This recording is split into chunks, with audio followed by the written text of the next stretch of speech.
সকাল থেকেই শিক্ষার্থীদের পদচারণায় মুখরিত হয় সিলেটের সবকটি শিক্ষা প্রতিষ্ঠান। মাধ্যমিকের গণ্ডি পেরিয়ে বেশিরভাগ শিক্ষার্থী অপেক্ষায় ছিলেন কলেজ খোলার।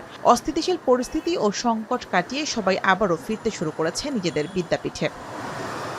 গেল ৬ আগস্ট সব শিক্ষা প্রতিষ্ঠান খোলার নির্দেশনা থাকলেও গত ২ দিন শিক্ষার্থীদের উপস্থিতি ছিল কম। তবে একাদশ শ্রেণীর কার্যক্রম শুরু হয় সকাল থেকেই আসতে শুরু করেন শিক্ষার্থীরা। শিক্ষক শিক্ষার্থী অভিভাবকদের মিলন মেলায় প্রাণচাঞ্চল্য ফিরে আসে সিলেটের সরকারি মহিলা কলেজে। শিক্ষার্থীদের পাশাপাশি স্বস্তি প্রকাশ করেছেন শিক্ষক ও অভিভাবকরাও।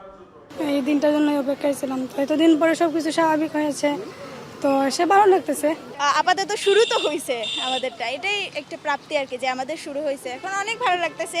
চিন্তিত ছিলাম সবাই আসতে পারবে কিনা, বা এখনো তো আমাদের যোগাযোগ ব্যবস্থাটা পুরা ঠিক হয়নি। আমাদের অনেক শিক্ষার্থী অনেক দূর থেকেই আসে, তো আমার অনুমানের চাইতেও বেশি উপস্থিতি আজকে আছে।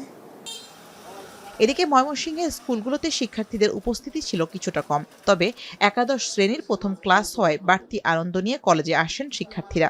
অনেক প্রতিষ্ঠানে শিক্ষার্থীদের ফুল দিয়ে বরণ করে নেন শিক্ষকরা।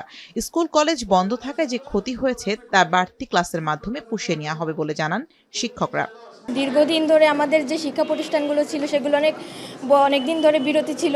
কলেজে এসে আমরা ফার্স্ট ক্লাস করে অনেক আনন্দিত, আমরা অনেক কিছু আজকে জানলাম। আমাদের অনেক পড়ার গ্যাপ পড়ে গেছে, কিন্তু আসলে সময়টা কম, তো আমাদের চেষ্টা করতে হবে সবাইকে যে আসলে ভালোভাবে পড়ালেখা করে অনেকটা এগিয়ে যেতে হবে।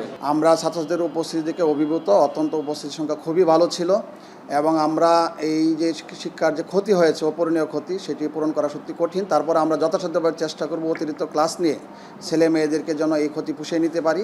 এছাড়া চট্টগ্রাম, বরিশাল, খুলনা, রংপুর, নেত্রকোনা ও ঝালকাঠি সহ সারা দেশে সকাল থেকেই শিক্ষার্থীরা আসে স্কুলে। তবে তুলনামূলক কিছুটা কম উপস্থিতি ছিল বিদ্যালয়গুলোতে। শামীমা রহমান শাম্মী, এখন।